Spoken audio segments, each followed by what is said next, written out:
Junho de 2019. O Flamengo era um gigante adormecido, rico, mas perdido. Ninguém imaginava que um senhor português de 64 anos, com um sotaque carregado e ideias estranhas, estava prestes a causar o maior terremoto da história do futebol brasileiro moderno. Prepare o seu coração. Hoje, no Vestiário de Ouro, vamos dissecar os 395 dias que transformaram o Flamengo em uma máquina imparável. O artilheiro da Libertadores, bota pra dentro e a pressão aí, ó. Olha a virada, Gabriel! Incrível! Incrível! Por que nenhum time conseguiu repetir o que eles fizeram? O segredo não estava apenas nos nomes, mas em algo que o Brasil se esqueceu de fazer por décadas.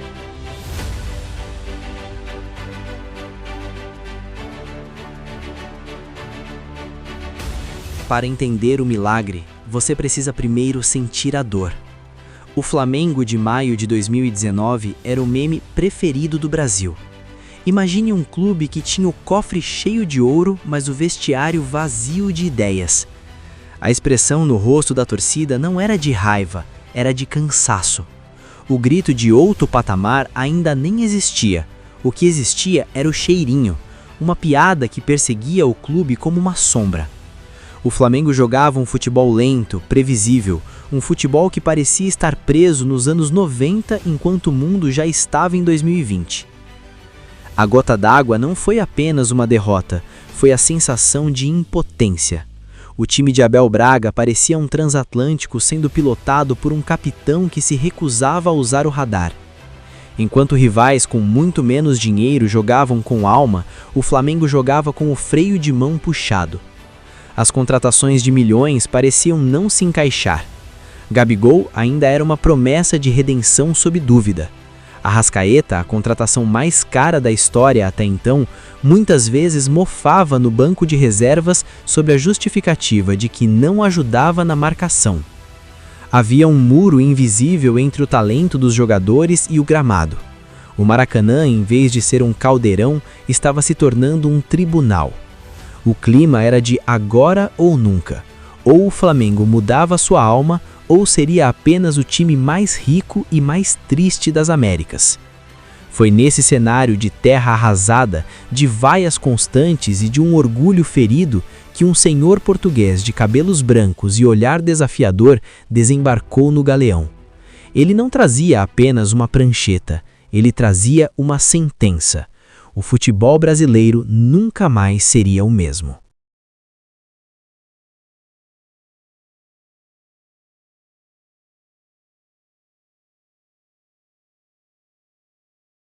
Quando Jorge Jesus atravessou os portões do Ninho do Urubu, o conforto acabou. No Brasil, o costume era o treino migué, o ritmo cadenciado, a posse de bola lateral.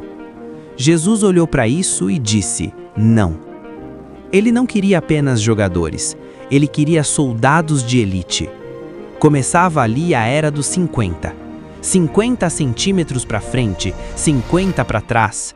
A compactação era uma obsessão doentia.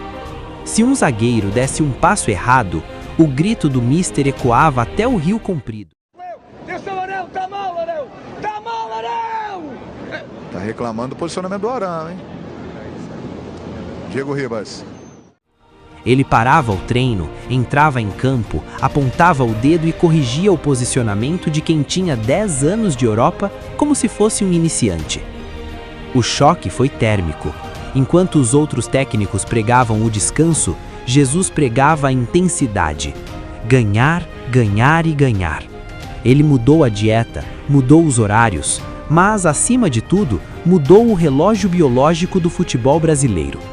O Flamengo passou a jogar no campo do adversário. Sabe aquele medo que os times pequenos tinham de subir ao ataque contra o gigante? Jesus inverteu a lógica. O medo agora era do adversário em tentar sair jogando. O Flamengo era uma matilha de lobos que não deixava a presa respirar por 90 minutos. Os jogadores, que no início estranharam os gritos e a arrogância positiva do português, logo perceberam. Pela primeira vez na vida, eles sabiam exatamente o que fazer com e sem a bola. O Flamengo não corria mais errado. O Flamengo agora caçava em conjunto. O Mister tinha transformado o Maracanã em um território hostil para qualquer visitante. A revolução silenciosa tinha acabado. Agora o barulho era o som do rolo compressor começando a andar.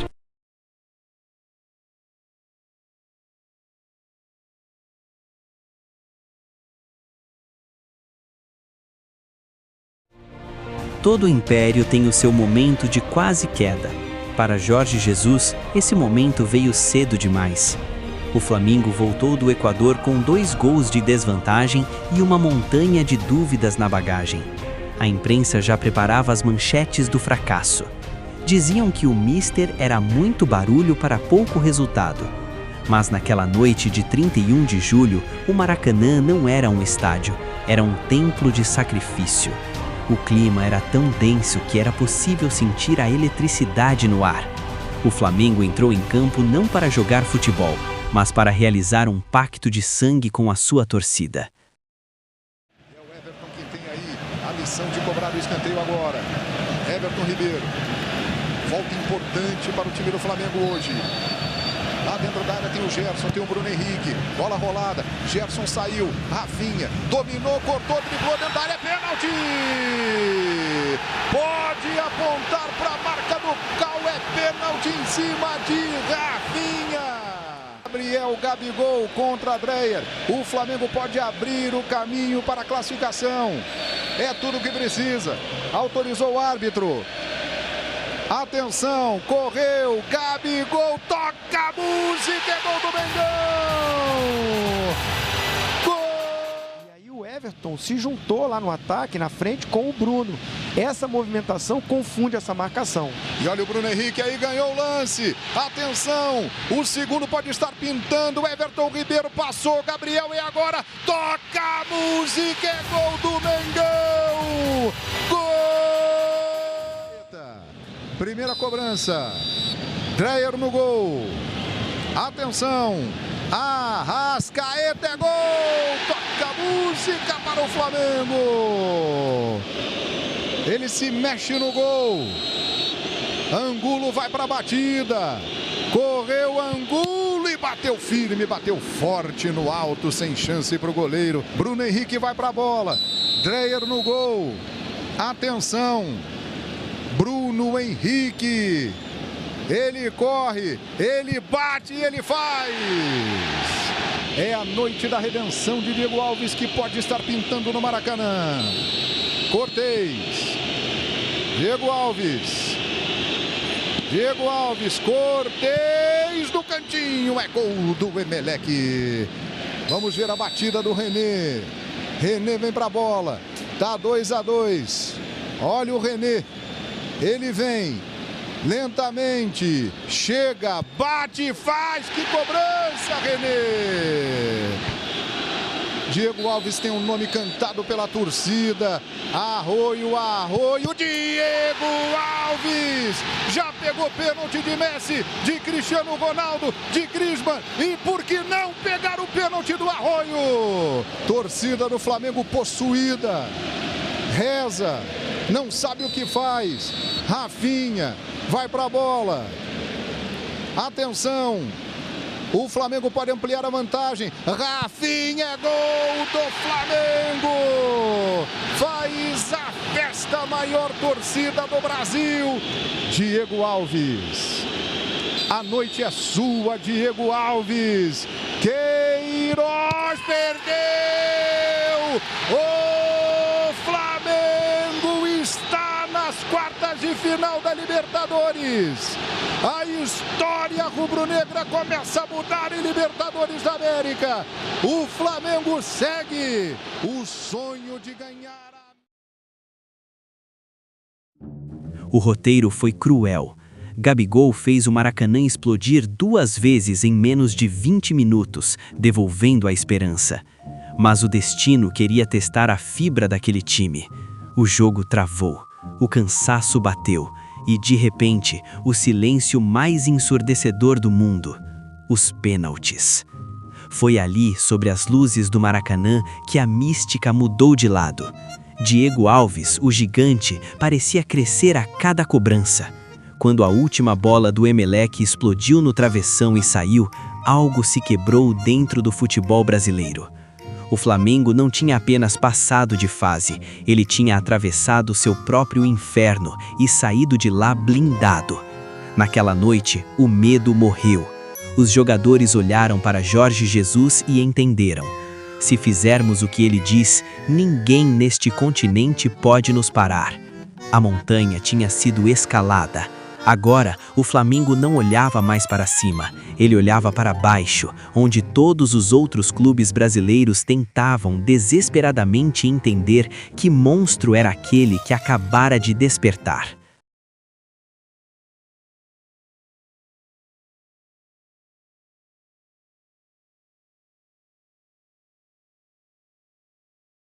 O palco estava montado para o duelo de egos mais explosivo da década. De um lado, Renato Gaúcho, o rei do Brasil, o técnico que ostentava títulos e um discurso de invencibilidade. Do outro, Jorge Jesus, o intruso que desafiava o status quo.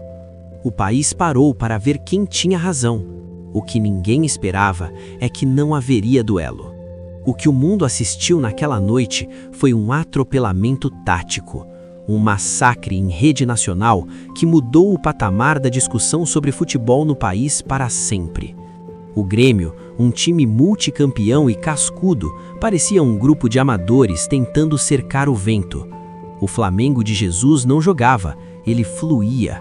Era um toque, 2 toques, triangulação e a rede balançando. 5-0. No placar, um resultado histórico. No campo, uma humilhação técnica. Cada gol era uma resposta silenciosa de Jesus ao deboche que recebeu na chegada. A cada vez que o Flamengo balançava as redes, a tese de que o futebol brasileiro era único e intocável desmoronava. Ali, naquele 23 de outubro, o Maracanã virou o epicentro de uma nova era. O Flamengo não apenas venceu o Grêmio, ele destruiu a ideia de que era possível ser campeão jogando o básico. O Mister tinha criado uma sinfonia, onde cada peça, do bote de Gerson ao arranque de Bruno Henrique, funcionava em uma harmonia assustadora. O massacre do Grêmio foi o aviso final para a América do Sul. O monstro não estava apenas acordado, ele estava faminto. E o próximo prato já tinha data e local para ser servido: Lima, no Peru. –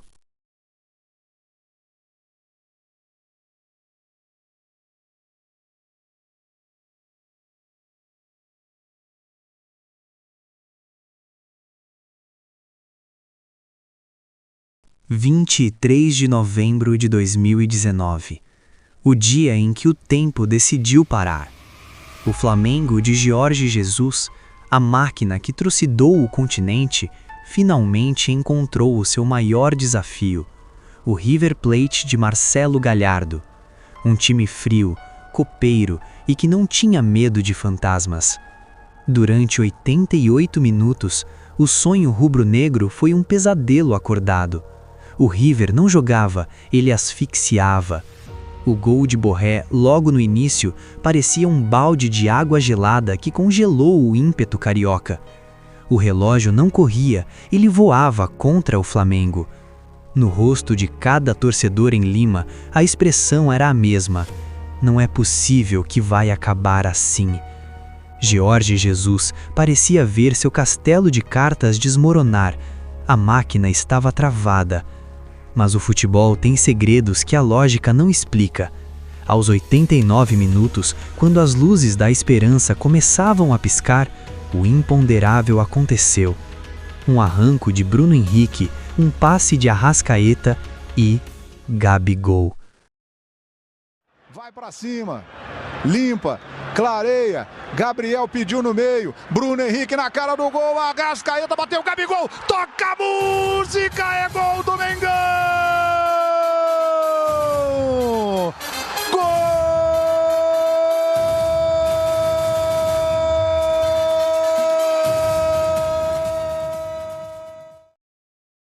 O empate já era um milagre. O jogo parecia destinado à prorrogação, mas o destino não queria mais 30 minutos. Ele queria a eternidade em apenas 3. Antes que o River pudesse respirar, a bola viajou longa, Pinola falhou e ela caiu nos pés do homem predestinado. Gabriel Barbosa, o artilheiro da Libertadores, bota pra dentro e a pressão aí, olha a virada, Gabriel! Incrível! Incrível! Toca a música, é gol do Mengão! Gol!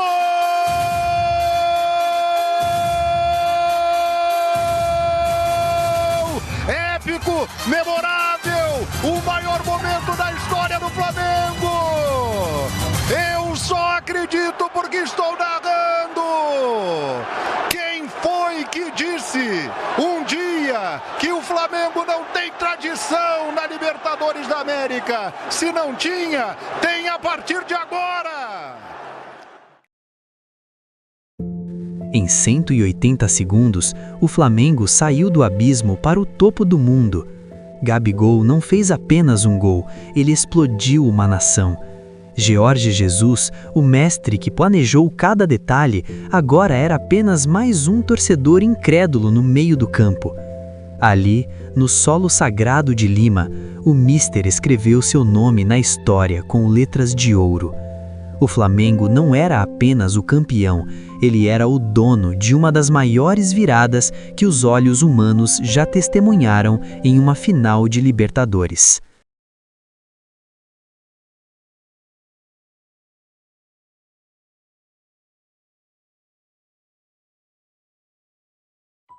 O último ato da máquina de Jorge Jesus foi em solo árabe. O adversário? O Liverpool de Jürgen Klopp, o melhor time da Europa e, para muitos, o melhor do mundo. O Brasil parou para ver o massacre, mas o que viu foi um duelo de iguais. Por 90 minutos, o Flamengo não apenas enfrentou o Liverpool, ele o desafiou. Jorge Jesus provou ali que sua revolução não era apenas local, era global. O mundo olhou incrédulo para um time sul-americano que tinha a coragem de tirar as bolas dos pés dos campeões europeus. A derrota na prorrogação doeu, mas o orgulho estava intacto. O Flamengo tinha voltado ao patamar que sua história exigia. Porém, no auge da festa, o silêncio começou a rondar o ninho do urubu. O sucesso estrondoso de Jesus despertou o interesse de sua terra natal. O Benfica chamava, e em julho de 2020, o sonho terminou com um adeus que ninguém queria ouvir.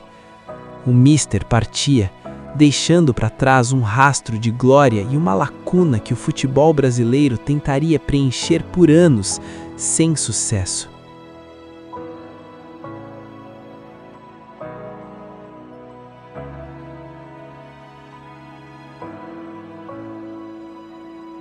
A era Jorge Jesus não foi apenas uma sequência de títulos. Foi um cometa que passou pelo nosso céu, mudou o eixo da Terra e seguiu seu caminho. Ele provou que o talento brasileiro, quando guiado por uma mente implacável e uma tática moderna, é imparável. Ele nos ensinou que o futebol não é apenas sobre o resultado, é sobre a forma como você domina o seu destino. Jorge Jesus foi embora, mas o Flamengo de 2019 ficou eternizado como a maior máquina de jogar futebol que este século já viu na América do Sul.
E para você, o Flamengo de 2019 venceria qualquer time da história do Brasil? Ou foi apenas um momento de sorte que nunca mais se repetirá? Deixe sua opinião aqui nos comentários. Se essa jornada te arrepiou, deixe seu like e inscreva-se no Vestiário de Ouro. Aqui, a história do futebol nunca morre. Até a próxima partida!